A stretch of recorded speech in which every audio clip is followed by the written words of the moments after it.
Craftandacuppa, and today I'm going to do a full-length tutorial on the granny cape. Let's give you a little swirl. Now, one thing I will say is I have used a variegated yarn, and I do struggle with variegated yarns not matching up, and for some reason I didn't even think about it. I just made it, but I love it from the front, but it doesn't match at the back. In hindsight, I should have used a solid colour in between a few rows, added a few stripes, and then it would have kind of helped balance it out a little bit. So I'm going to show you the back of mine and show you what I mean. So as you can see, it don't match as well as what it could do. So I've got loads of hair in my mouth. Bear that in mind if you use a variegated yarn. But saying that, it was amazing making it, and I had barely any ends to weave in, which is always an added bonus. So it's got pockets and it's got a collar. I mean, both are optional, but I think they help finish it off. So yeah, let's get to it. Okay, before we get started, I just want to run through a few things that you're going to need to know in order to make this pattern. It's in US terms. It's made to measure, so you can use any ply of yarn that you wish, but I do suggest going for something drapey that you know is going to give off a nice drape. Also, I would suggest using a hook that's 2 sizes bigger than what your yarn recommends. Now, I'm using Carnival from Hobbii, and it recommends that you use a 4mm hook. And I started making this with a 4mm hook, and it felt like the fabric it was producing was a bit too stiff. So I did another little swatch before I'm doing all my work, because I had actually got quite far in. I did a little swatch of a granny square with a 6mm hook, and instantly I knew this is what I'm going for. So I knew then that I had to frog all of the hard work I did with my 4mm and restart with a 6mm hook. So if you're not sure, just do a quick swatch. I know you're probably like, oh, I don't like doing swatches, but it can save you having to undo lots of work because it's not got the right drape. So I would suggest just make a quick little granny square, follow along the pattern if you want, what I'm going to start off in a minute, with a hook size 2 sizes bigger than what your yarn recommends. Just give it a shot. What you got to lose apart from a little bit of time. So yeah. Also, this is in 1 size. I'm making it in 1 size, but there are options for you to make it wider and longer if you wish to suit your body shape. Okay, it's going to be nice and easy. I think that's about it really. So you're just going to need drapey yarn. Well, I suggest drapey yarn to give it a nice drape. A hook size, possibly 2 sizes bigger. Just give a swatch and see what you think. You're going to need some stitch markers, a tape measure, a pair of scissors, and a little needle to weave in your ends. Right, let's do it. Excuse the mess in my room, but I just wanted to quickly show you the design of what we're going to be doing. So we need to make 2 rectangles. I've done my first one already, and I'm now going to do my second one and show you how to do it. We're going to start with a granny square. And then when we've done the granny square to the width that we want our cape to be, we're then going to add extra rows on 2 opposite sides, which is then going to turn it into a rectangle. And we're going to need 2 of these. Okay, so that is what we're looking for, the end result. Just before I start with the actual pattern, this is what we're going to be doing. So we're going to have 2 rectangles, and we're going to seam it to the centre of those rectangles, and that is going to become the back panel, and then these 2 bits here are going to become the front, and that's going to come over obviously to your front. And we're just going to put a tiny little seam for the underarm. We're not going to go all the way down, just a tiny little seam on each side, and that's it. Not unless you want to add tassels or anything like that. I'm not sure if I'm adding tassels yet. Yeah, I'll decide once I've put the whole thing together. So that is the construction of what we're doing. Nice and easy. Right, to start this pattern, we're going to make a granny square. If you know what you're doing with a granny square and you're like, I don't need to see any of this, then you can skip to the next section, which is going to be time-stamped. Just so you know, the granny square is going to be made with no chains in between the clusters on each row. And in the corner, every corner, you're going to do 3 double crochet, chain 2, 3 double crochet. So if you're like, yeah, I know what I'm doing, you can skip to the next bit. If you're not quite sure, I'm going to go over it with you now. So you can either do a magic circle, but I'm not. I'm going to do a chain because I've had bad things happen with me with magic circles. So I've just never bothered with them ever since. But if you love them, then obviously 100% use a magic circle. So what we're going to do, where is my yarn? I'm going to chain 4. And then I'm going to come back to my first chain and put a slip stitch through there to create a loop or a ring or a circle, whatever you wish to call it. So what I'm going to do now is chain 3, and I'm going to put 2 double crochets back into the centre of my circle. Just kind of separate it a bit, and then I'm going to go back in here and put 2 double crochets. Now, because I've done a chain to begin with, I'm going to crochet over this tail on this round only, so that when I'm done, I can then pull the tail and it's going to pull all my stitches close and basically close up this hole that's going to become apparent in a little while because I keep adding more stitches into it. So yeah, if you're doing what I'm doing with the chain, then you need to make sure you crochet over this tail.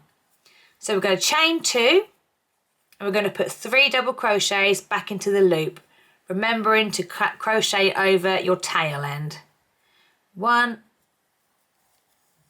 2, 3. Chain 2 again and put 3 double crochets back into the loop.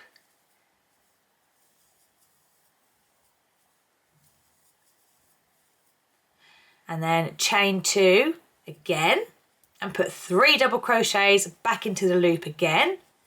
And what we need to end up with is 4 sets of 3 double crochets. So obviously you chain 3 at the beginning of the round classes as a double crochet. So if I look, I've got 1, then I've got chain space, 2, chain space, 3, chain space, 4. So I have 4 sets going on here. So what I'm going to do now is chain 2 and then slip stitch to the top of the chain 3 from the beginning of the round. Put a slip stitch in that top of the chain 3 and that then closes the round. And that is round 1. Nice and easy. Round 2. Right, because we're making a granny square, and I know some of you might be like, I don't want to turn my work. You need to turn your work when you're doing a granny square. Trust me, 100%, otherwise you're going to end up with a wonky granny square. It will shift as it gets bigger and it will go on the wonk. And you'll be like, oh no, all this hard work and it's not straight. So we need to turn our work after every round. So if you're changing colour, I would fasten off and secure that with a little knot. And then you need to turn your work and you can reattach your yarn in any of these corner chain spaces that you've just made. And then you're ready to go. Now I'm sticking with the same colour. So what we're going to do if we're sticking with the same colour is we're going to turn our work straight away and we're going to come back into the corner chain space and put a slip stitch in there. And now we are ready to start round 2. So round 2, we're going to chain 3, which classes as your first double crochet, and put 2 more double crochets back into that corner chain space. Then we've got 3 double crochets here. We're going to skip over them because that's a granny cluster, that is. And we're going to come straight into the next corner with 3 double crochets.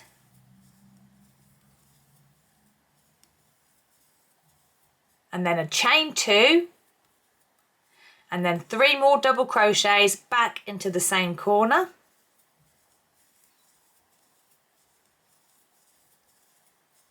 And then we're just going to keep repeating that all the way around. Skip 3 double crochets, go straight into the next corner with 3 double crochets, chain 2, 3 more double crochets in the same corner chain space,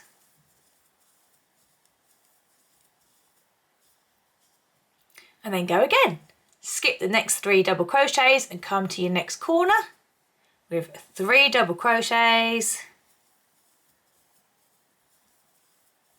chain 2, 3 double crochets back into the same corner. Okay, so now we have 3 double crochets and the corner where we started. So we technically already have 3 double crochets in there, although the first stitch was the chain 3. So we're going to skip over these 3 doubles on the side, come back to this corner that we started in, and we're going to put 3 double crochets in there. Ooh.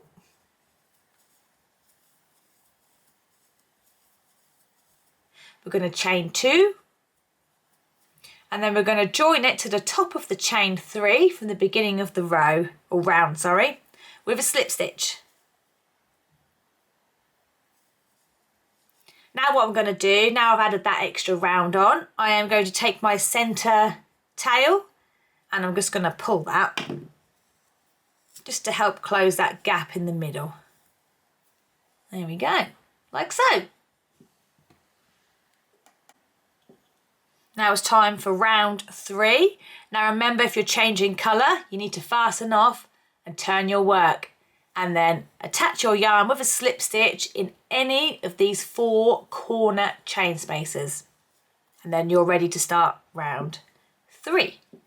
I'm not changing colour, so I'm going to turn my work, find that corner chain space and slip stitch straight back into there. And now we're ready to go again. So we're going to chain 3 and put 2 double crochets back into the corner. Then we're going to skip the next 3 double crochets and we're going to come into this centre gap in the centre of your square and put 3 double crochets in there.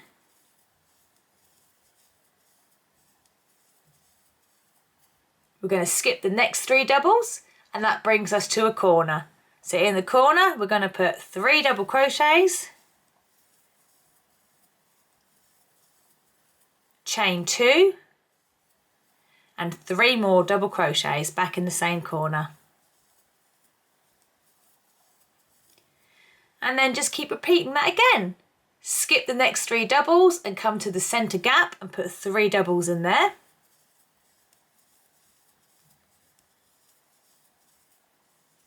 And then in the corner, you're going to put 3 double crochets, chain 2, 3 double crochets back in the same corner.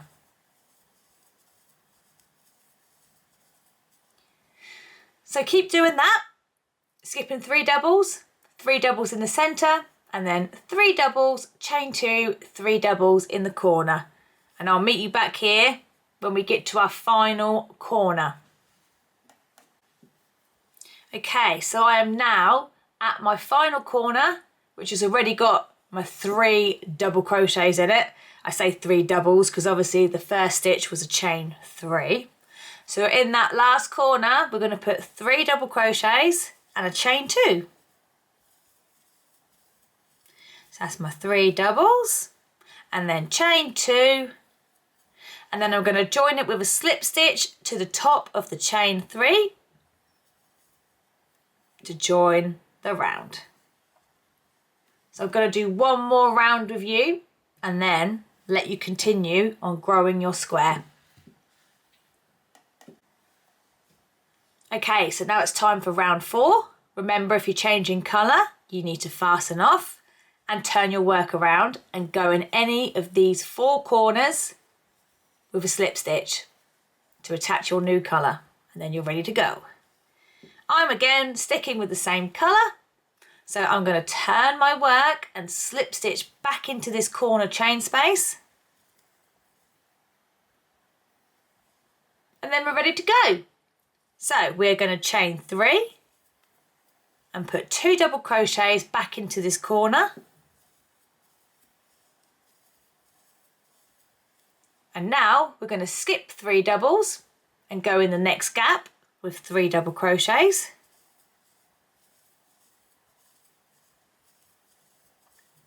Skip the next 3 double crochets and go in the next gap with 3 double crochets.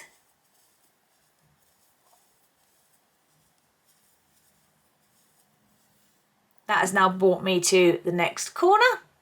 So in the corner, we're going to put 3 double crochets, chain 2, 3 double crochets. So I've just put my 3 doubles in there. I'm going to chain 2 and put 3 doubles back in to the corner, like so. So literally nice and easy. This is all we're going to be doing all the way throughout, is on the edge pieces, skipping all the 3 double crochets and then coming in the next gap with 3 doubles.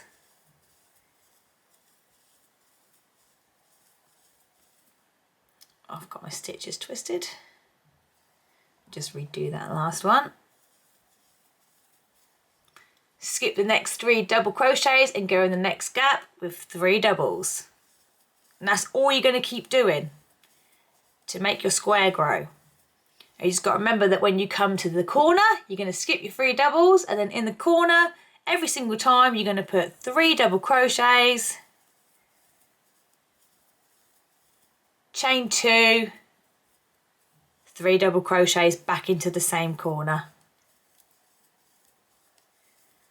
And then just continue skipping the 3 double crochet clusters and going in the next gap with 3 double crochets.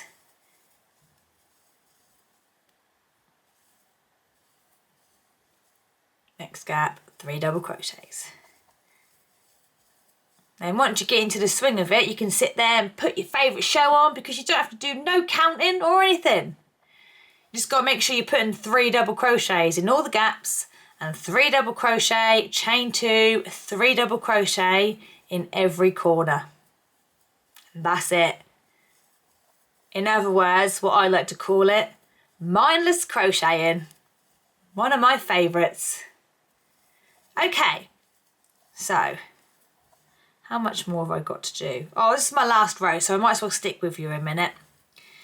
I'm just going in all the gaps with 3 double crochets, and I'm now at my final corner chain space. Okay, I've got that one twisted as well. I'm not having much luck here, am I? I keep twisting my yarn. So I'm now at my final corner. So I'm just going to put 3 doubles in there and a chain 2. 1, 2, 3. Oh, my yarn's gone funny. Well, that's just sod's law, isn't it? Okay, that's a little bit annoying. Let me just fix my yarn and I'll come back to where I was. Okay, I'm back again. I just had to put a little knot in it. Okay, so I'm at the final corner chain space, so I'm going to put 3 double crochets in there. I've just got a big old knot here. That's okay. Can't even see it. That's just gone straight in. Oh, lovely. And then a chain 2, and then we are going to join our yarn to the top of the chain 3 from the beginning of the round with a slip stitch. And you're just going to keep repeating that all the way around to make your squares grow. Just remember to turn your work with each round, okay? So important. It is really important with a granny square, so that you avoid having a wonky square, because they are not nice. Okay, right.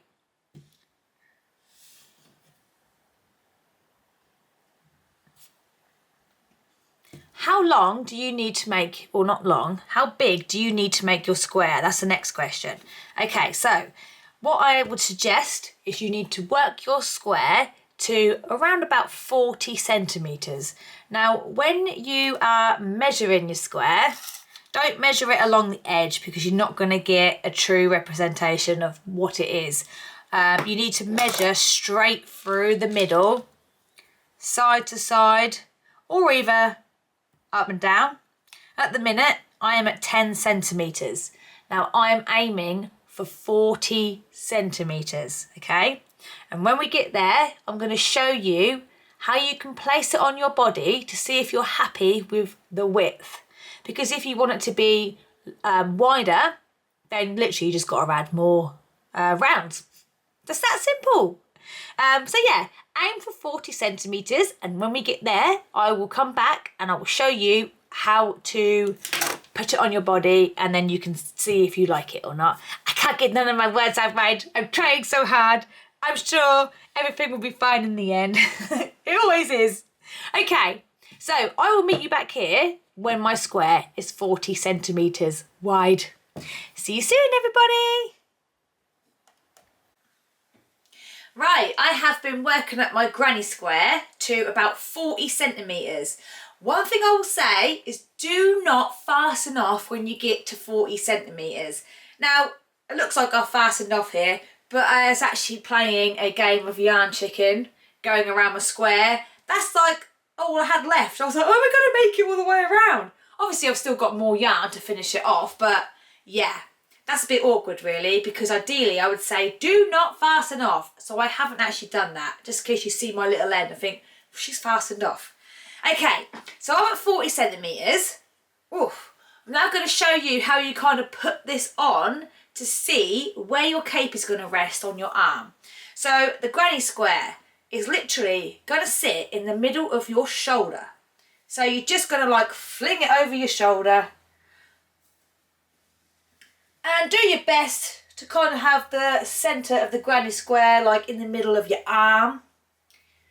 So I look crazy right now, I totally get this. But when you close your arm, that is where it's going to rest. Now, if you think, I want it to be a bit longer than that, I want it to come a bit longer, or you think, actually, I want a bit shorter, you don't have to do 40 centimetres. You can do less 40 centimetres, or you can add extra rounds and make it as wide as you want it to be. Okay, but mine's going to be based on the 40 centimetres. So yeah, that's where we're at. And I've already done a rectangle, so let me get my other rectangle. Just to show you, because this is what we're going to be doing next. So we've got the square in the middle, and then we're going to add extra rows on opposite sides to make a huge rectangle. So that when you throw this over your shoulder, put in the granny square in the centre, you can get a rough idea as to what it's going to look like. That's fallen off because that's too small. Let me just move my chair out of the way a minute, see if I can get myself in the shot a bit better. So yeah, it's going to be like this. Let's see if I can get this one back on. Oof. Obviously this one doesn't want to stay on very well because it's just a square at the minute. But yeah, this is what it looks like, about 40 centimetres. On me, as a size small. As I say, I am making this in one size, but you can make it wider if you want. Just keep adding more rounds to your granny square. So once you're happy with your granny square, I'm going to show you how to add these rows on each side. It's going to be nice and easy. More mindless crochet coming up. Okay, so we're going to go from where we've left off. I'm staying with the same colour. Well, actually, I'm not, am I? Because I ran out of yarn. But like, yeah, okay. If you're sticking with the same colour, I have got a little bit here to show you what you need to do. We are going to start adding rows back and forth, back and forth, back and forth to start making a rectangle and adding length to the cape. So if you are sticking with the same colour, I'm going to show you what to do to get ready for the next section. It's basically exactly the same as what we have been doing already. We're just going to turn our work and slip stitch back into the corner chain space. and now you are ready to begin your first row. Unfortunately, I have run out of yarn, so I've got to attach a new colour, and I don't actually have one that starts with a blue, so that's fine. I'm using red. Right, let me just put a little knot in mine. Now, because I'm changing colour, I'm still going to turn my work to keep with the continuity, because I've been turning every single round. And I'm going to attach my yarn in that same corner chain space with a slip stitch.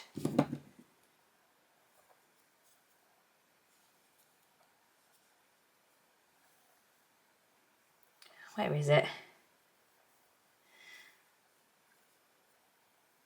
There we go. Right, let me just zoom in a little bit. I feel like the sun's starting to come through a bit there. Got a bit bright for a second there, didn't it? Right, let's zoom in a little bit. So this is going to be row 1 of adding length to create a rectangle, or adding rows. I don't even know, but let's just do it. Right, row 1, let's go. So we're going to chain 3, which is going to class as our first double crochet. And we're going to put 1 double crochet back into that corner chain space. We're not doing 2, we're just doing 1. So we technically have 2 double crochets right here. So now we're going to go back to our normal stitch pattern where we skip 3 doubles and put 3 double crochets in the next gap. So this is nice and easy. Skip your 3 doubles. 3 doubles in the next gap, and do this all the way to the end of the row. Just putting 3 doubles in every gap, and I will meet you at the end of this row. Okay, so I've gone all the way across this row, and I've now reached the next corner chain space. So I'm going to mimic what we've done in this corner where we have our 2 double crochets. Obviously one of them is a chain 3, but we're classing that as a double. So that means I've got to put 2 double crochets in this corner. And that's the first row done. Now for the second row, we're going to have just 1 double crochet. We're going to start with 1 double crochet, but actually it's a chain 3. So we're going to chain 3, turn our work,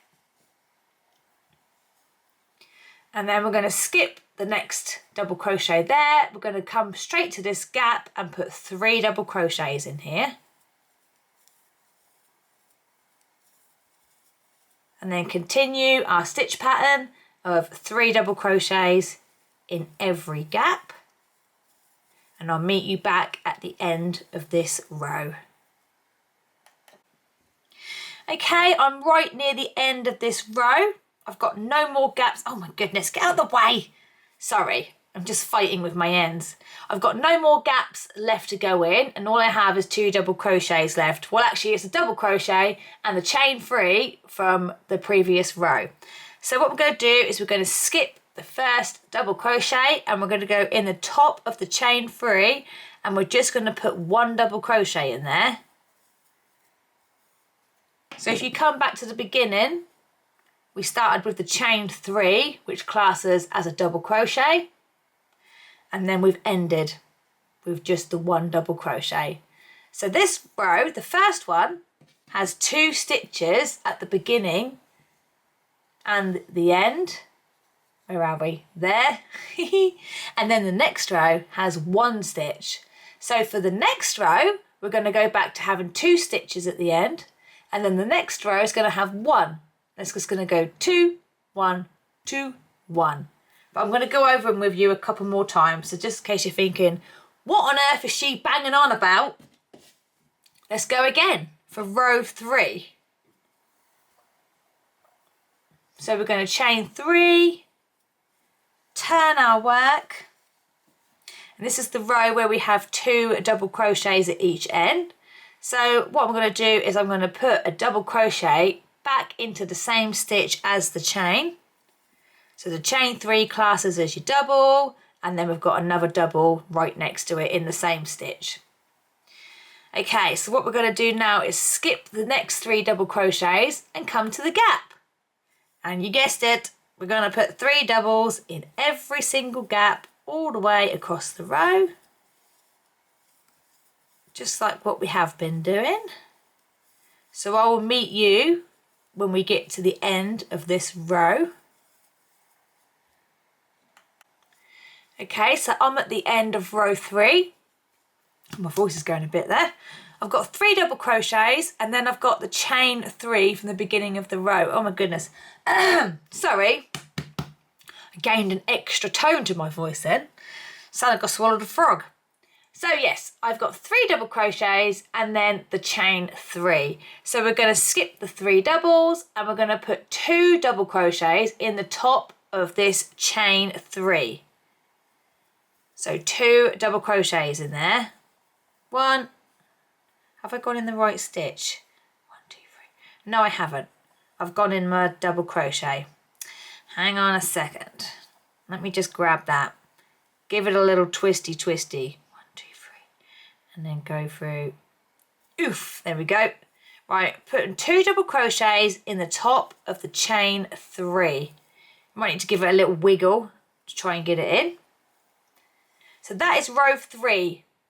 Now row 4, we're going to have just 1 stitch at each end.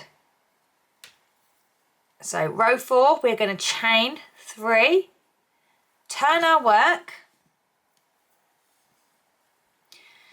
Okay, we are going to come straight to this first gap that we've got here and we're going to put 3 double crochets in that gap. And then we're going to continue to put 3 double crochets in every single gap along this row, in all the gaps, and I'll meet you back here at the end of row 4. Okay, so I'm at the end of row 4. I've got 1 double crochet left and the chain 3. So I'm going to skip that double crochet and I'm going to go in the top of the chain 3 and just put 1 double crochet.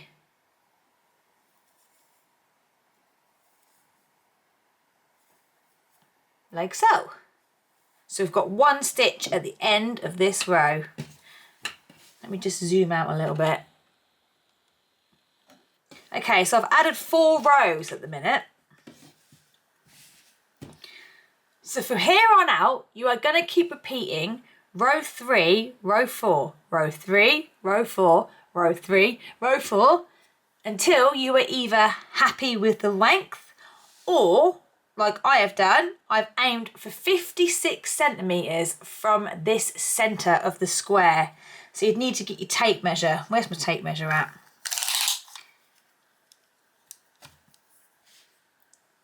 And measure outwards from that centre 56 centimetres.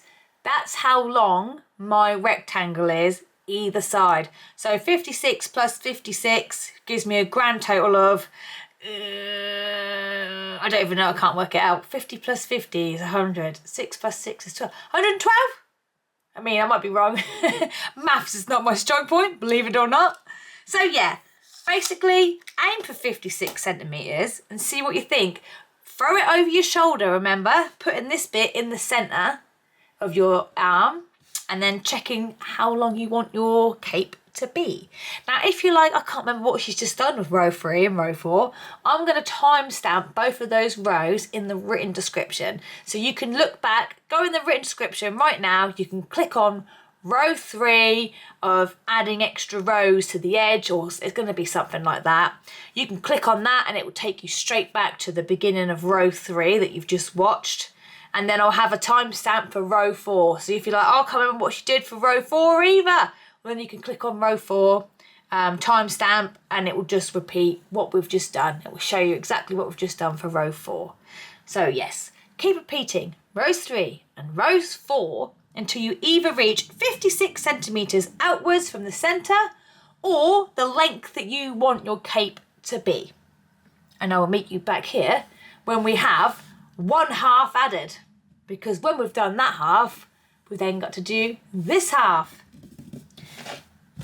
I know you might think, oh my gosh, it's going to take me ages.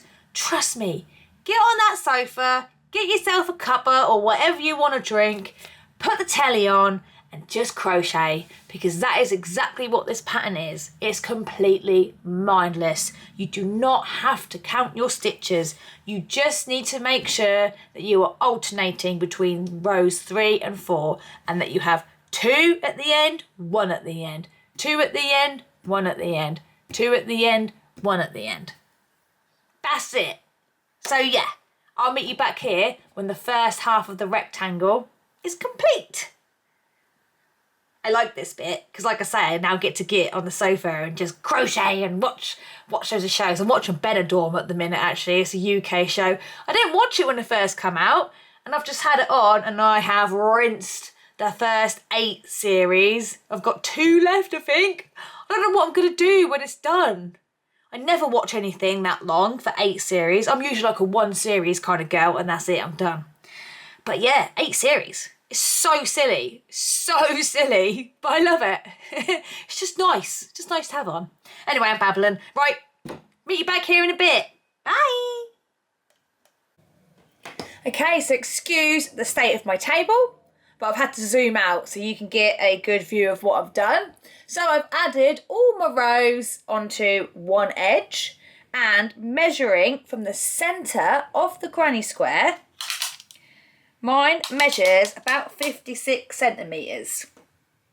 Straight out to that edge. Now remember, if you want to have a look to see if you like the length, then you just fling it over your shoulder, making sure that this section is on the top of your shoulder, the centre of the granny square. And you can go as long or as short as you want with it. Well, I'll say short. It probably might look silly if it's a very short, but you can go as long with it, as long as, I can't get my words out now. Oh no, and the sun's coming through. Oh, I love the sun, but this isn't really ideal, is it? Goodness gracious, now I've got loads of shadows. So anyway, yes, from here to the centre, measure outwards. You can make yours as long as you wish, but I have gone from 56 centimetres from the centre all the way out. So what we're going to do now is come to this opposite side here, and we're going to add the exact same number of rows that you've added on this side. Now for me, I added 31 rows. That's probably going to be different for you because you're using different yarn, different tension, different hook, whatever. You want it longer, you want it shorter. Mine is 31. So what I'm going to do now is add 31 rows on this side, but making sure that I start with this last row. Let me just zoom in a bit. Here we come. Here we go. So that this row that I'm going to attach to is facing the wrong way, which it actually is at the minute, so that we continue working and turning, and all our stitches fall right side, wrong side, right side, wrong side. So I'm going to attach in this corner. Let me zoom out again. So if I lay it out flat so you can see what I'm doing, that's where I've just added. So I am now going to attach in this corner. Let me turn it around. Oh, what was that? My scissors. Good grief. It's my scissors.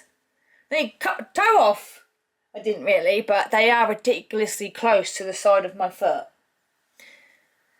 So that's where I've just added my rows. I'm now going to attach in this top corner and do exactly the same thing as what we've just done to add the exact same amount of rows on here. Now I'm going to timestamp adding rows to the granny square. So if you're like, oh, how did we start it again? You can just go straight back to it, and you're going to be doing exactly the same thing, but you are going to have to attach your yarn in the corner chain space. And make sure that your stitches on the previous row are wrong side facing. And I'll meet you back here when you have a full rectangle. Woohoo! Okay, so a full rectangle. It's a bit hard for me to fit it in my craft room because my craft room is quite small. So I've currently got mine on the floor. So now you need to repeat this process one more time because you need 2 rectangles. You're going to do the exact same amount of rounds for the granny square that you created, and you need to add the exact same amount of rows on the 2 opposite edges. And then when you've got 2 rectangles, I will meet you back here.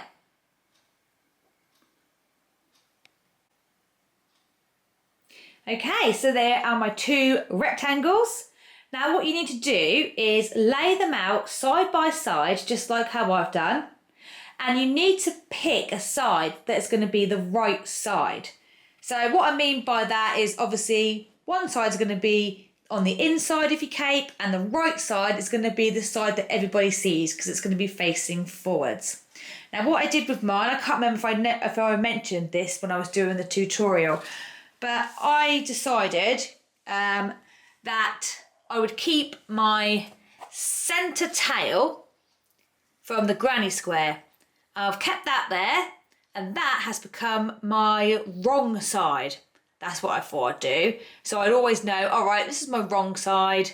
I'm going to weave my ends in on this side as well. Yeah, so I lay that back out again. It's a bit tricky doing this one-handed. So this is my right side. And the same for this. My centre tail is also underneath here on this one. And because I've used variegated yarn, I've got no idea what this is going to turn out when I put it together. So just decide now, what bit is going to be the front and what bit's going to be the back. Now I think I decided, I'm just looking at mine, what's going to be the front and what's going to be the back. Do you know what? It doesn't actually matter at the minute because we still need to do another thing before we assemble it together. Now, I don't know if you've noticed, on my 2 edges that are facing each other, obviously I've got my 2 rectangles laid out like this, and then I've got my 2 centre edges, that one and that one. So what I've done is I've just randomly placed a stitch marker, it doesn't matter where, just as long as it's on this edge. Now I know that these are the 2 sides that are going to get joined together for the back piece. But before we do that, we're going to add a row of single crochet on each rectangle on this edge only. Okay, so this one here, this is the right side facing. I'm sorry if I'm all over the place, I'm not very good at holding the camera. This is right side facing. So we're going to put a row of single crochet, right side facing, along this edge, and then stop there. Okay, and then we're going to do the same thing for this one. But because they're both like going to be opposites, so for this one, I'm going to start here, because I'm right-handed, and go all the way across. And then when it comes to doing this one, let me get up and move around. I will then be starting this, this corner, and then working my way up. Does that make sense? I hope so. At the minute, I've decided just to do a single crochet row, but I'm undecided whether or not to add a double crochet row on top of that, because I'm kind of designing as I'm recording. Probably not my best move, but anyway. So what we're going to do now, I'm going to just grab this one and take it back to the craft room, and we're going to add a row of single crochet on the same edge with the stitch marker. Okay, right, just got to give a little disclaimer here.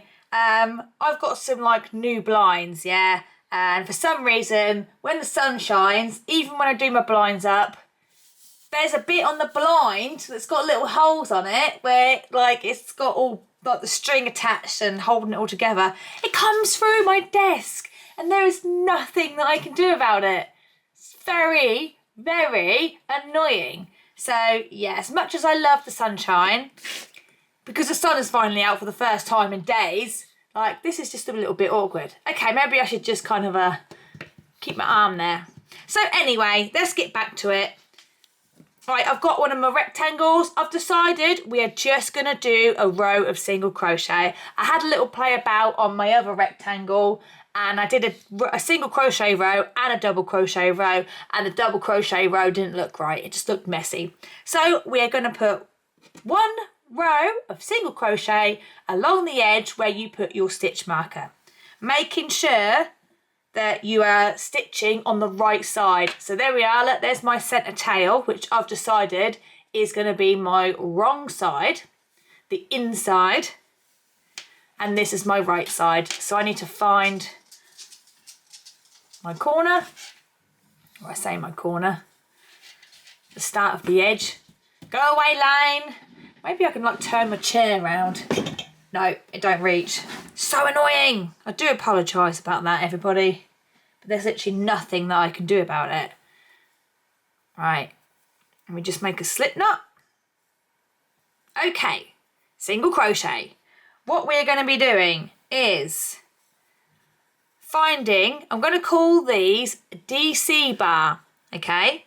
So basically what a DC bar is, it is the double crochet at the end of each row, but we are working into it from the side. So we did loads of rows like this, didn't we? That's how it should be. Double crochet at the end of each row. That's what we're going to be working around. So finding that very first one on the top row here, but we're working on the side. I'm just going to like wiggle my finger through it like that. And I'm going to attach my yarn with a slip stitch. Just tighten that up a bit. So just going straight through it. If you can see that okay. And then make a slip stitch. And then I'm going to chain one, and we're going to put 2 single crochets around every DC bar, including the one that we've just attached into. So put 2 single crochets around the DC bar. 1, 2. Then come to your next one on the next row, and then put 2 single crochets around that DC bar. I'd suggest to like not do them super tight, because a single crochet can be quite a tight stitch. So try and keep it loose and not overly tight. Right, coming to my next one, 2 single crochets. Hasn't got to be super loose, but just try not to make sure that it's super tight, because otherwise it's going to make your ends curl up a bit more, because they are curling a little bit, and we can always block that in a minute before we put it together. Whether I will do or not is a different story, because I have limited time at the minute and I don't think I can spend a day blocking. Right, 2 single crochets around the next DC bar, and we're going to keep repeating that around every single DC bar until we come up to the original granny square that we made. So keep putting 2 single crochets around every DC bar, and I will meet you back here when we hit the granny square in the centre. Right, I am now about to hit this square, okay? So as you can see, that is the original corner of the granny square. So I've put 2 single crochets around the DC bar before that, and that is the original corner of the granny square. So I'm just going to put 1 single crochet in that. So 1 single crochet in what was the corner of the granny square, and now we're going to be working into stitches. Sorry, my yarn's a bit dark here, which isn't very helpful, is it? But now you've got your double crochets that we're working into. So you're going to put a single crochet in every single stitch. You're not going to go in the gaps. Oh, heck, I've just got twisted. Hang on a minute. Right, as I'm about to explain something. So I've gone in my first 3 double crochets. And then when we do the granny stitch, we work in the gaps, don't we? But we're not doing that now. We're just going in these 3 stitches. These 3 stitches. These 3 stitches. All the way across until we reach the opposite corner of the granny square. So keep putting single crochets in every stitch until you reach the opposite corner of your granny square. Okay, so I have just gone in my final stitch, and what I have left is the corner of the original granny square. So we're just going to mirror image what we've just done and put 1 double crochet in that corner. And that now brings me back to the DC bars. So I'm going to be putting 2 single crochets around each DC bar. Sorry, my dog's barking at the neighbours. I don't know if you can hear him. Don't know what he's saying. I mean, he sees them every day. I've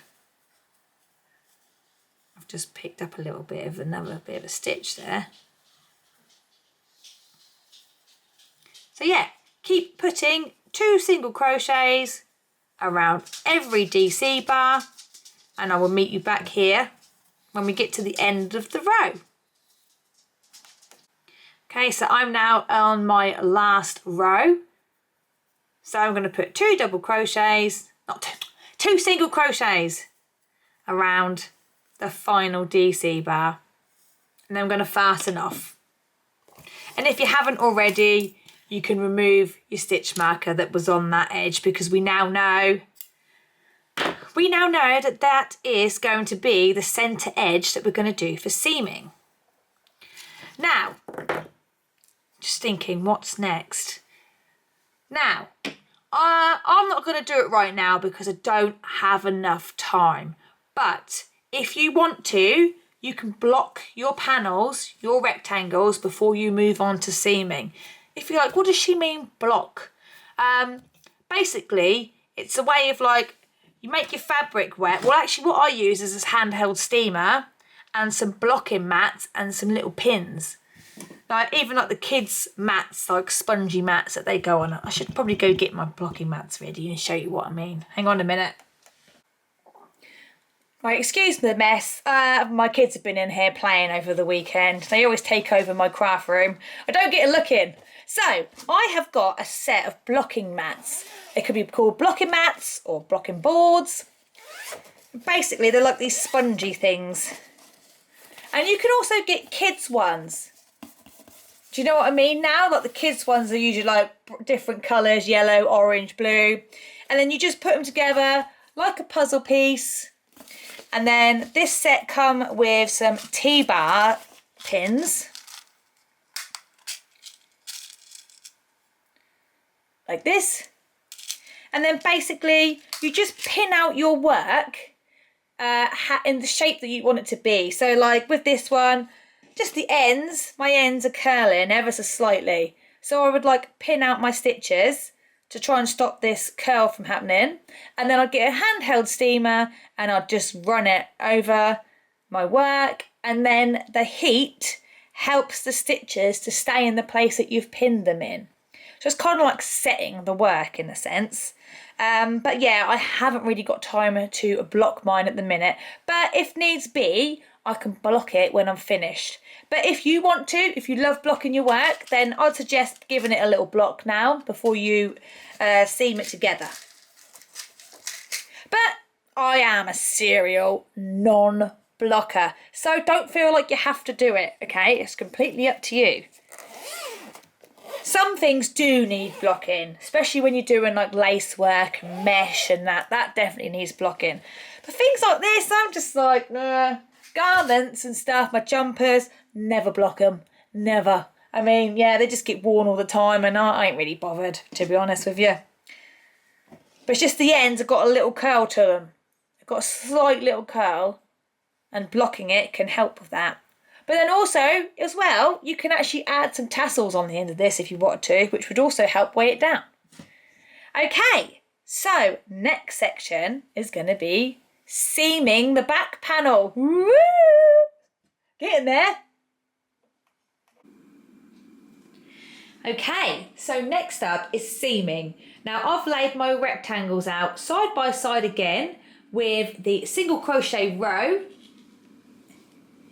in the centre. Okay, so as you can see, I've now got a stitch marker there.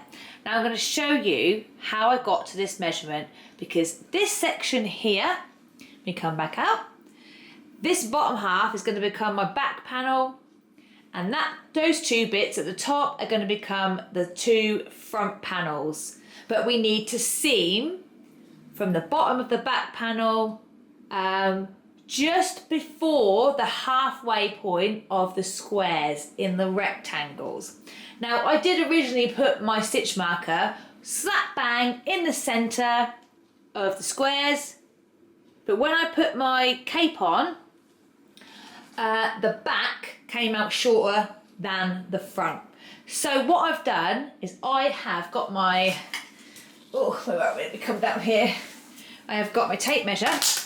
Now I measured about roughly 5 centimetres from the centre Where are we? We're over here. Sorry, I'm trying to hold on. trying to hold the camera at the same time. It's quite tricky. So the centre of the granny square, which is here. Now, I measured down about 5 centimetres. Oh, hang on, that's on inches. That's no good. Turn that round. 5 centimetres, which took me down 1, 2, 3, 4 to the 4th row of my square. So I'm not on the screen again, am I? Sort it out, Kelly. Sort it out right now. Right, let me come back again and try that again. So it took me down 1, 2, 3, 4 to my 4th row. It might be different for you, obviously, because you could be using a different yarn and a different hook size. But I did 5 centimetres. Now, from that 4th row, I just got something. I found this. I couldn't find a proper ruler. So I literally went from that 4th row and just kind of set that across there. And then I placed my stitch marker in the stitch that kind of follows that measurement. It's a little bit wonky, but like I say, I'm trying to look at what I'm doing and then look through the screen and then hold the camera at the same time. And it's quite blooming tricky, okay? It's very, very, very, very tricky. So at the minute, this is where I have provisionally placed my stitch marker, and that will be the top bit of my seam where like my neck will be. So what I'm going to do now, I'm going to do it off camera because there's literally no way on this world I can do it while holding on to the camera. I am going to count all of these stitches, starting from here, going all the way up to here, and I'm going to count the exact same amount here, and then I'm going to pin it together like that. Or I might just bloomin' randomly like guess, because I'm going to be seaming from the bottom anyway, so I don't really need to technically count all the stitches. But if you want to do it properly, then I probably would suggest making sure that you have the exact same amount of stitches on each side, so you can then temporarily pin this together and then you can try it on to see if you like the way that your cape is sitting. And then we'll move on to seaming. But like I say actually as well, if you're not quite happy with where the stitch marker is, then adjust it accordingly. If you try it on and like your back panel is much longer than the front panel, then you're going to have to change this and move it somewhere else. I can't remember if it's up or down, I can't think straight right now. But have a play about and see where you are happy with your cape sitting on you. It would be quite nice to have the back bit a little bit longer than the front maybe. But I'm trying to get mine even. So I'm going to try mine on and see what I think to where the placement is. I'll show you on camera as well, me trying it on. Just in case you're like, what on earth is she talking about? Okay, so I have very carefully hooked my cape over my shoulders, and that stitch marker is right at the back of my neck, somewhere around here. So as you can see, I'm only looking like in the camera lens, so I might be wrong, but it's quite a good match. I'm quite happy with it. Yeah, so like if I put the seam in the centre of the granny squares, yeah, it was sitting so that the front panels were lower than the back panel and the back panel was coming up high. So for me, 5 centimetres down from the centre of the granny seam and then working your way across and putting a stitch marker in that stitch, that's good for me. It might be different for you because we're all different shapes and body sizes, but 5 centimetres is a good place to start. And then just try it on like I have, and if you're happy with it, amazing. If you feel like this bit is still not, it's a bit higher, then go a bit lower than 5 centimetres. I also have a confession. I didn't count all my stitches on the opposite panel. I just kind of eyeballed it and was like, yeah, that'll be fine. Just trying it on, and I just trying it on. Plus as well, I'm going to be seaming from the bottom up, so yeah. I'm not very professional, am I? Don't care. Just like to bodge things. That's the best way. No rules. Okay, so seaming. Let's do it. Okay, it is time for seaming. Now, you can seam your cape however you wish. You don't have to do it the same as me. You can do whatever you would like. So what I'm going to do for my seaming is I'm going to be working on the wrong side of the cape, and I'm going to seam using a loose slip stitch, but I'm going to go through the outside stitch or the outside loop rather than the whole thing. I don't know if you can see this here. So obviously we've got two loops going on, haven't we, with a stitch. I am just going to be going through the outside edge loop and then the outside edge loop on this side. Okay, so I'm not going to be using both the normal loops that you go in. I'm going to be slip stitching through the outside loop and going through each panel on the outside loop only and doing a loose slip stitch. Because I'm slip stitching, that's quite tight. We need to make sure we keep it loose so it doesn't like bunch it all up, because then it's not going to drape very nicely at all. But I tried out a few different ones and I quite like the look of that one. Maybe if I had a different yarn, I would do something different. I'm not sure. I've got quite a busy yarn going on and it was quite tricky to find a seam that I liked. And I like the look of this one. So if you want to do the same one as me, you need to lay your rectangles on top of each other so that the right sides are touching. So this is the right side, this is the right side. We're sandwiching them together. Make sure you've definitely got the section that you want to be your back panels and that you have your stitch marker in place as your measurement for where you're going to stop the seam. So I am going to be starting from the bottom and I'm going to work my way up. Now I've only got a stitch marker in one panel, and that's fine, because once I hit that, I'm going to stop and fasten off. And then it's going to be joined. And then I'll probably look at it and go, oh, I don't know if I like that seam now. But never mind. Let's go with it. Let's see what happens. We can always change it if we don't like it, can't we? Okay, now I'm hoping this isn't going to be too tricky to see because my yarn is quite dark at the moment. But I've just put a slip knot on my hook and I'm picking up my two pieces together here. I'm just going to concentrate on the top panel first. So just drop that bottom one just for a second. And then I'm going to find, always a little tricky sometimes on the first stitch, but I'm going to go through the outside loop only, not through both of them. I'm just going to put my hook through that outside loop only. Then I'm going to gently hold on to that while I find my other panel. And then, oh, the sun's all of a sudden decided to come out. I'm going to go through the outside loop on that one too. And I'm going to make a loose slip stitch.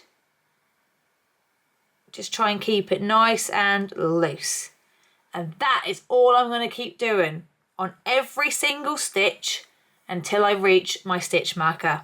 So the next stitch is here. You'll find as well, the more stitches that you put on, your fabric pieces that you've got here will naturally lay the way you want them to, so you can just easily find that outside loop. So next stitch, I'm just going to twist it forwards a bit to see if you can see it. It's a bit dark, isn't it, this one? But I'm going through the outside loop only. So just in that outside loop like that. Now I'm going to come to the back panel and I'm going to go through the outside loop only on this one and do a loose slip stitch. Remember to keep it nice and loose because we do not want it to get bunched up. So I'm just going to keep doing that, okay? Outside loop only, outside loop only, loose slip stitch. So keep doing that all the way until you reach your stitch marker on whatever panel that's on. And if you're happy with how the seam looks on the other side, then you can fasten off. Whoa-hey! Okay, so next is underarm seam. Now before you do the underarm seam, you've got an option here. So where are we? Let me just find what is going on. Okay, so here we are. This is the back bit. Oof, oof, oof. I've still got loads of ends to weave in. I'm like, oh yes, must weave your ends in as you go. And I've got loads of ends to weave in. Never mind. Never mind. Okay, so this is how we're kind of looking. I can't seem to lay it out very well, but you get the drift. Okay, so we've just done the centre seam, lovely jubblies. We are now going to do a tiny little seam under the arms, and then all the rest is going to hang loose. Now, if you want to, you can do another row of single crochet along the outside edge, exactly the same as how we did the centre row of the single crochet. Now, I actually don't mind how mine looks, so I'm not going to do that, but if I was using a different yarn, maybe I might look at it and think, do you know what, just to finish off that edge, I'm going to do single crochet all down there, single crochet all down there. But as it so happens, every time I try it on, it looks all right. So I am not going to bother with that. But if you want to do that, then just go ahead and do it. And I've time-stamped the centre seam row. So just go back to that. Okay, find that in the comments, or not the comments, the written description. Click on that and that will just run through how we did that seam. It's exactly the same for this. You're going to be doing it on the right side and just single crocheting all the way down. But I am not doing that because I don't mind how mine looks. Okay, underarm seams. First thing what we need to do is turn our cape the wrong side out. Not the right side, the wrong side out. So I've still got my little bits in here to tell me. Actually, well, I know now anyway, looking at the seam, don't I? That's definitely the wrong side out. So, let me just flip it round after spending all that time rearranging it a minute ago. I've now got to do it again. Okay, so I'm folding mine. I've got mine so that my centre granny square, my voice is going, perfect timing, literally sits on the top of my shoulder, and like it's literally in the centre of my arm. So I'm just going to lay mine out like this.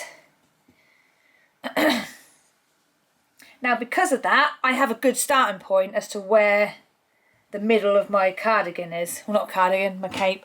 I can't get none of my words out. I'm also panicking because my voice is disappearing. Right, get down there. Get down there right now. It's probably easier to do this on the floor, to be honest. But again, I can't hold onto my camera and do it at the same time. Okay, so I'm now wrong side out. Now, because my centre granny squares sit lovely on the top of my shoulder, I actually tried this on a minute ago and I thought to myself, do you know what? I actually really like the underarm where my granny square starts and finishes on the opposite side. And it's about 20 centimetres. I've measured that out. I'm a size small. That, for me, come to about 20 centimetres. Now, if you've done your square the same size as mine, but your upper arm is bigger, then you're going to have to come down a little bit more, aren't you? To make it loose, because I've got my underarm seam so that it's going to be loose and oversized so it fits in with the rest of the cape. So what I'm going to do is get my trusty stitch marker, and I'm going to find the corner of my original granny square, which, yeah, is literally there. I'm going to hook my stitch marker on the front and also the exact same point on the back. Yes, voila. And that is where I'm going to put my centre seam.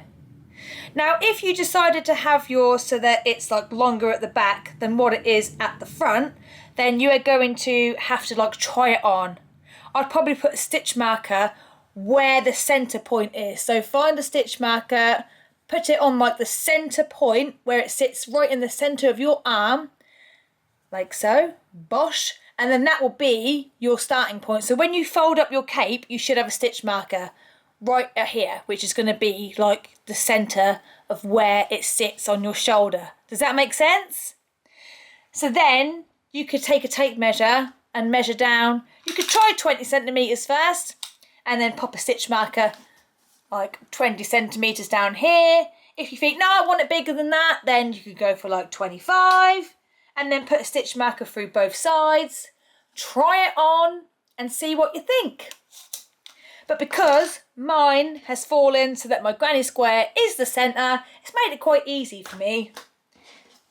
And the fact that I do actually really like it with the seam in the granny square. So let's just get that in here, this side, and make sure I go through the back as well. Where are we? It's that right there.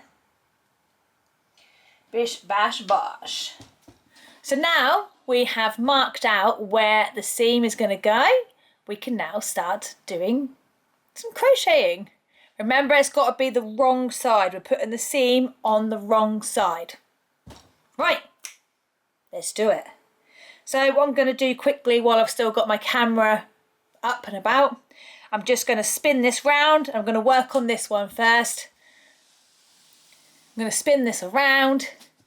Now when we place our seam, we are going to just do a small seam, really. Maybe about 4 centimetres long is what I'm going to aim for. And then we're going to fasten off. So all of this is going to hang loose. That didn't look very even there, did it? But it is. I just haven't put it to, as even as what I should do. But that is going to be even. I promise. There we go. It's lining up now. Right, so what we're saying, we are going to work towards the bottom of the cape. We're not going to do the seam up towards the underarm because we're going to make it smaller if we do that. So we're going to crochet here, about 4 centimetres, fasten off. And that's done. And then we'll do the same thing for the opposite side. Right, let's do it. Okay, just like before, you can do whatever seam you wish. You haven't got to do the same one as me. You can do anything you want. I've decided to do a single crochet seam because I felt like it would have a bit of a good wear and tear, nice and strong. Not like any pressure's going to be in this area anyway, but I decided to opt for a single crochet seam. Now for me, I'm going through the corners of my original square. You might be going through a stitch, or you might be going around a DC bar.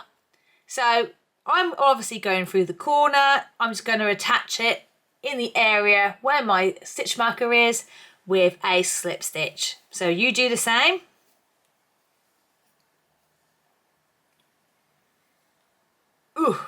I'm going to chain one and put a single crochet back around in that same area. Okay, that's literally not, I was about to do a double crochet. Single crochet back in that same area. Now, if you're working around the DC bars, you're going to need 2 single crochets around each DC bar. If you're working in a stitch, obviously it's just going to be 1 single crochet and then 1 single crochet in the corner chain spaces. But you do need 2 single crochets to go around the DC bars. So I've said, do it so your seam is roughly about 4 centimetres long. That's not the right end. What am I doing? Right, so I'm now going straight around the DC bars. Make sure you go through both your front and your back panel. So for me, that's 2 single crochets around the DC bars. This is just going to be such a small seam. I mean, have I done it already? For me, I've done 5 single crochets at the minute. Where am I up to? About 3 centimetres. So, yeah, I might just pop 1 more around the next DC bar.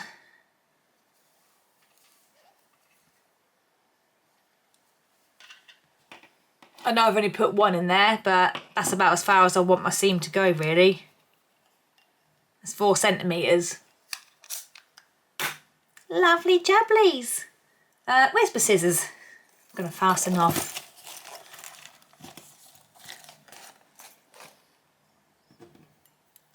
Fasten off.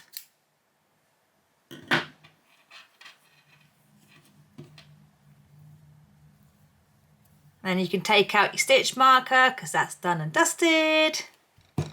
And then just do the exact same thing for the opposite side. I'm just literally just bringing up my opposite side, folding it over, bosh. So do the same thing, the same amount of stitches on the opposite side, and that's seaming done. How easy was that? We like easy. Okay, I've seamed both my underarms. I've been a very good gal and I have weaved in all of my ends. So next is pockets, which are completely optional. You don't have to have pockets. I love a pocket. So I have decided to do pockets. So pockets, pockets, pockets. Let me just move this out the way because I've actually already made my pockets because I've done 2 granny squares. Let me go grab them. I've made 2 granny squares following the exact same procedure that we used for the main granny square of the poncho. Not the poncho, the cape. Oh my God, what's wrong with me? What is wrong with me? It's a cape. You must be watching this thinking, she ain't got a clue what she's doing. And you are correct. I know what I'm doing in my head, but when I go to say it out loud, it does not come out the way that I want it to.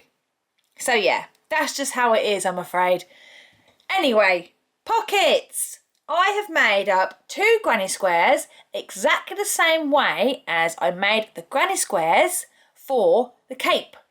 So again, it's time-stamped in the written description. So if you want to go back to making the granny squares right at the beginning, use the exact same procedure for making your pockets. You can make them as big as you wish.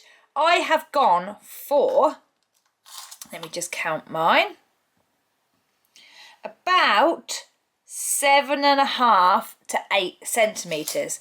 I mean, I hope they'll be all right. I just kind of like went, and just kind of tested it like that. And I thought, yeah, that's cool, like that. And another thing I will say is when you fasten off, leave a long tail to attach your pocket to the cape.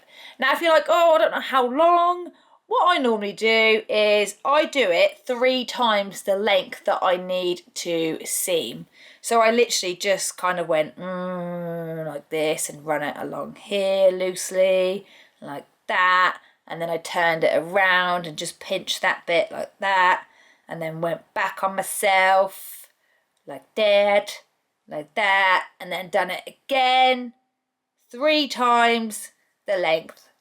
It's better to have too much than not enough. And as well, because I'm using a variegated yarn, I was like, oh no, what am I going to use to seam it with? And then I thought, well, hang on. If I leave a long tail, then it's pretty much going to be the same colour, isn't it? So, yeah, it worked out all right. Just looking at this one. Which one's that one? That one's kind of like that colour. So when you seam, you are going to be seaming your pocket and attaching it like down there, across there, and up there. And then you leave this bit open for your hands to go in. So, let's attach our pockets. Okay, so where you put your pockets is completely up to you. I literally don't really know where I'm going to put them at the moment. What I've done is I have put my cape right side facing up, obviously, because your pockets are going to go on the outside. I am just going to place mine and then I'm going to try it on and see what I think. So I've kind of gone like close to the bottom and close to the edge, and that is where I'm going to try it out first. So I'm just going to use some stitch markers just to attach it. So if I make it nice and easy so that it will be the same on the opposite side, I'm going to go for like around this section on there, so that kind of falls down here. So yeah, just use your stitch markers just to place these on here. I'm not too particular when I come to putting pockets on. I'm not like, oh my gosh, it's got to be like immaculate. No, it's fine. It's handmade at the end of the day. As long as it's kind of looking straight and then you've got it on the same part on this side, I wouldn't really worry. So we're going along this row here. that kind of falls about here. Don't stretch your pocket or anything like that. Just keep it in a nice natural position. Now I'm going along this row. It's quite good actually that we're in rows back and forth because you can just kind of line it up. It's easy to line up. Just going to put that around here like so.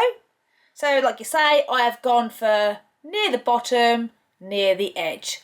I am now going to replicate this one on this side, and then I'm going to try my cape on to see if I'm happy with the pocket placement and make adjustments as needed. Okay, just so that you know, I have changed the placement of my pockets. I've moved them slightly away from the edge because I weren't really feeling it with them so close to the edge. I've kept the same space from the bottom, but I've gone about 11 centimetres, maybe 11 and a half from the edge. From here to here is about 11 and a half centimetres. But like I say, it is your cape. You put them wherever you wish. I just liked it because when you wear it, it kind of like laps over and hangs. And I liked the pockets there. So, next part, seaming the pockets on. One thing I will say, before you seam on your pockets, don't do what I've done and attached it and left my centre tail from my square. I've not weaved it in. But I think I'm going to be alright. I can just poke it through there and do it. But it's probably easier to weave that in first. So yeah, probably a bit late now, isn't I? You've probably done the same thing. You're like, oh, for crying out loud. Okay, to seam. Well, seam, attach, whatever. We're going to be using a tapestry needle. And using this long end that we kept. So hopefully you've attached your pockets like I said so that it goes meow, meow, meow. So my end is literally at this top corner and I'm going to use it to seam down here, across here and back up again. And obviously we are just going through the front panel only, not the front and back, because then you wouldn't be able to put your cape on.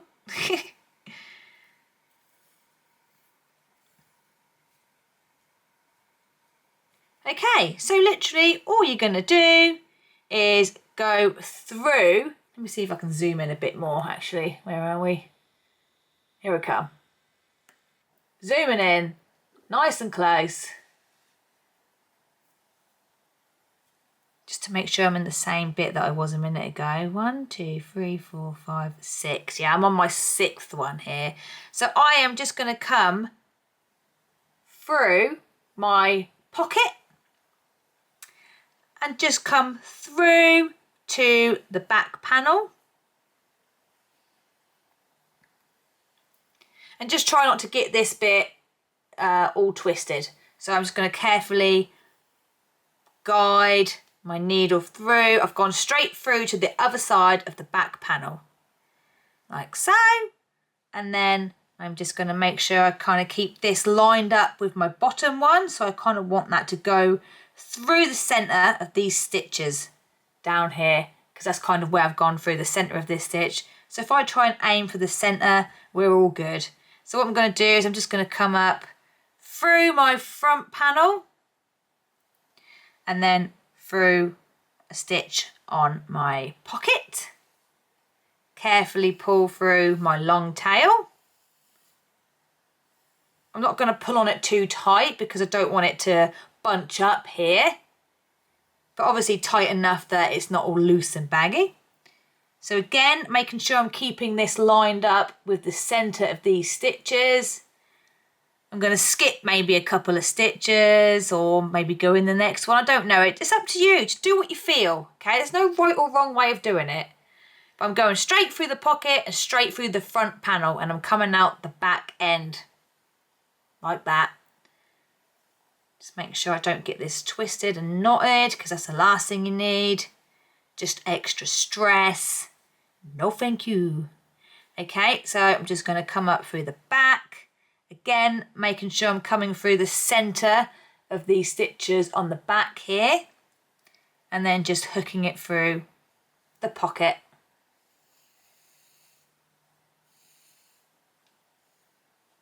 Like so. And then we're just going to keep doing that all the way around.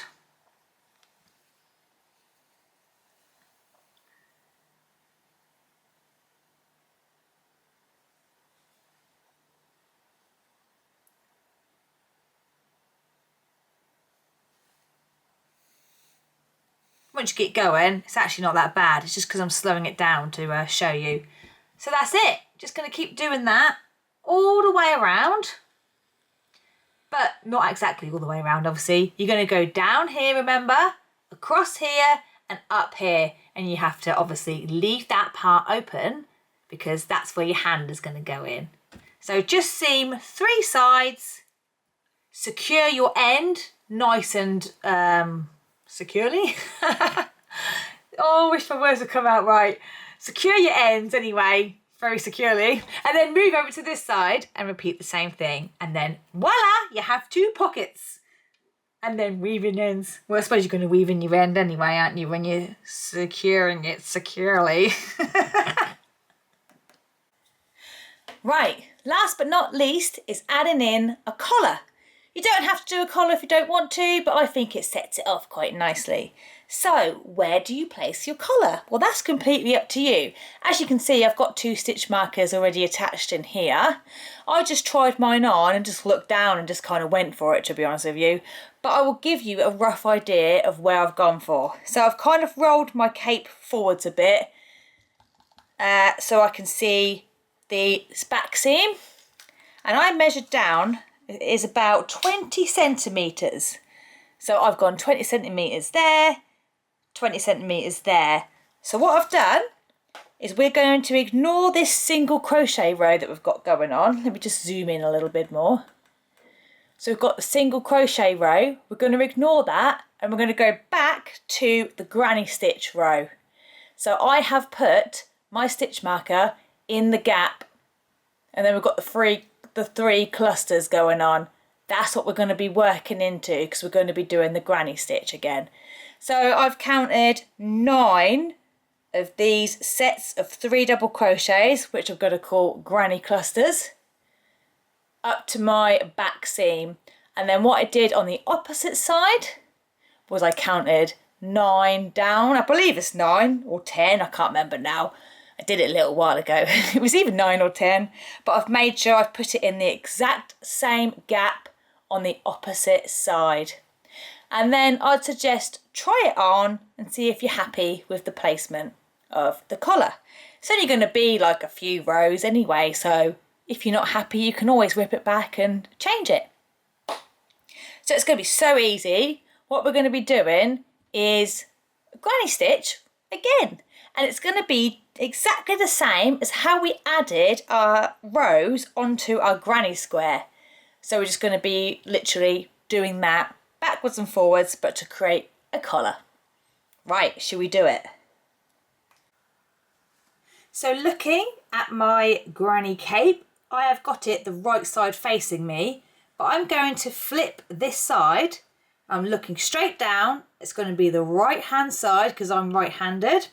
I'm flipping this over and I'm going to work along the inside, along the wrong side. And I'm going to go back and forth, starting from the right hand side and this stitch marker. Right, let me just get my butt down on my chair, sort my chair out. All my kids are home right now, so I could get interrupted at any moment, literally. So if that happens, I might just disappear real quickly and then come back and you'll be like, what on earth just went down there? Yeah, get busted. Okay, let's get my yarn and make a slip knot and attach my hook to it. So yeah, exactly the same principle as adding rows to the granny square. So we're going to start off with the 2 doubles at each end, and then the next row will have the 1 double, then 2 doubles, then 1 double, then 2 doubles. Exactly the same. So let me go over this row. I'll probably go over a couple of rows and then I'll send you back to when we did all these rows, because it's exactly the same as that. It's all time stamped. You don't need me to go for it a gazillion times, I'm sure. Let me just zoom in a little bit. About there will do, I should think. So working on the wrong side, I'm going to go straight in this gap. Remember to ignore the single crochet row. Going in the same gap as my stitch marker with a slip stitch. Nope, that's the wrong bit. That is not my working yarn. Get over there.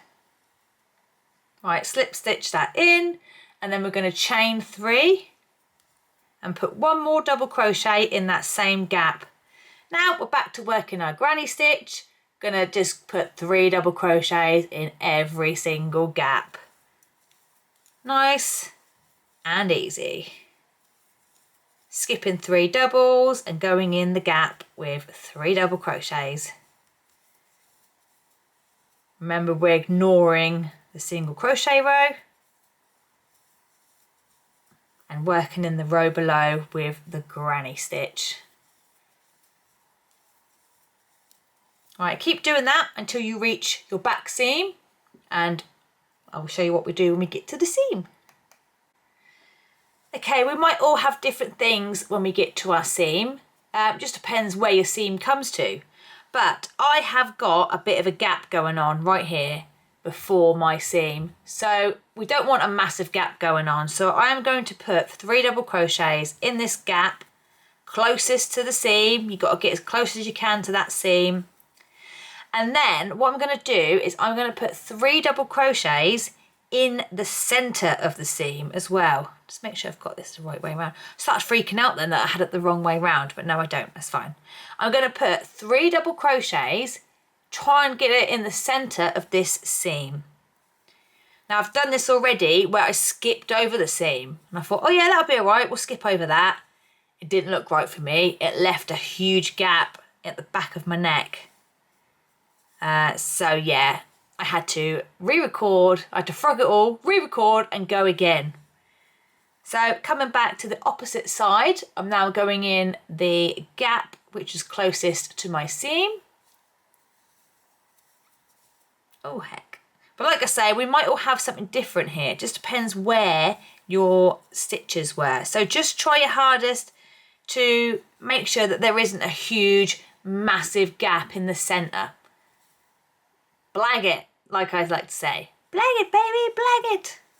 Right, 3 double crochets in every single gap. And I'll meet you back here when we get to the next stitch marker. Right, I have now reached my gap with the stitch marker in it. So to end this row, it's going to have 2 double crochets in this gap with the stitch marker. Just like the same rows that we added onto the granny square. So next row, you're going to chain 3 and turn your work. And this is the row that has 1 stitch at the end of each row. So we're just going to come straight to that gap and put 3 doubles in there.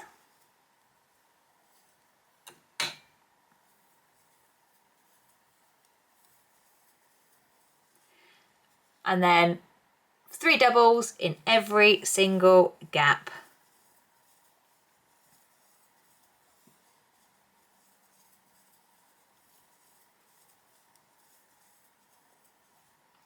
And that's it, okay? I'm going to meet you one more time at the end of the row, and then I'm going to send you on your merry way. Okay, I'm at the end of this row. I've gone in my last gap and I've got 2 stitches left. I'm going to skip the next double crochet and put 1 double crochet in the top of the chain 3 from the beginning of the previous row. So you're just going to keep repeating. Like rows 3 and 4, I think it was, from the main rows that we were adding onto the granny square. So remember, first row's 2, next row's 1, then 2, then 1, then 2, then 1. All these stitches need to alternate at the end of each row. All my words are not coming out right again. It's like nearly 7 o'clock at night. It's getting close to bedtime. So basically, I have actually added a collar onto this already, and I didn't like the massive gap that I had going on, and I didn't measure how long I'd made my collar, but I do know that I added 9 rows. So yeah, I could always take a little quick measurement actually. Let me just take a little quick measurement of 9 rows on here. 1, 2, 3, 4, 5, 6, 7, 8, 9. So about 10 to 11 centimetres I made my collar. But you can make it as long or short as you wish. Well, I say long or short, wide, thin. But yeah, I went for about 11 centimetres. So have a go. Go to 11 centimetres, measuring like from your first row up, and see what you think. You could actually add a hood, because that was my original idea, but I haven't got enough yarn. And then I also tried it on at collar length and was like, excuse me, I really like this. But if you wanted to add it into a hood instead of a collar, I'm going to link another tutorial at the bottom called the Good Vibes Vest. And if you go on that and click on the timestamp and click on add in the hood, it will take you right to it, and that will show you how to add a hood. Exactly the same as how we've just started this. But you just keep adding rows and stuff, and that will show you how to do that. You might want to make it a bit deeper though if you're adding a hood. A bit deeper than the 20 centimetres. But yeah, I'm going for collar option on this one. So I'll meet you back here when you've done your collar. And it's done. The whole thing will be done, won't it? So remember, aim for about 11 centimetres. For me, that was 9 rows for my collar. Just repeating rows. It's going to be rows 3 and 4, really. But basically, you're going to have 2 on this end. 1, 2, 1. Just the same as we have been doing when we added the rows to the granny square. So if you're like, what's she talking about?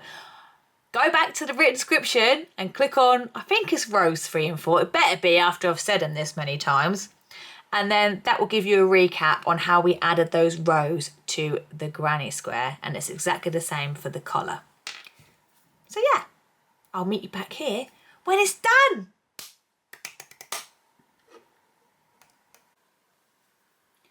Okay, so I've just added on my 9 rows, I think. 1, 2, 3, 4, 5, 6, 7, 8, 9. What's it measuring out at? Was I right at about 11? About 10. About 10 centimetres. But it's not far off 11. More like 10 and a half, maybe.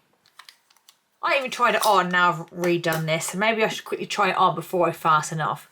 But all you got to do now is remove your stitch markers and fasten off and weave in ends. And that is another tutorial done and dusted. Obviously, I'm going to show you in a minute what it looks like on. But you've probably already seen that because I'm going to show it again at the beginning of the video because I only have one of these in existence so far. Normally I make about 3 or 4 of the same thing, but this is the first one and we made it together. I literally designed it as I recorded it and wrote the pattern at the same time, and it was very tricky, but I think I've kind of got there. So thanks for joining me for another tutorial. Can't wait to show you this modelled.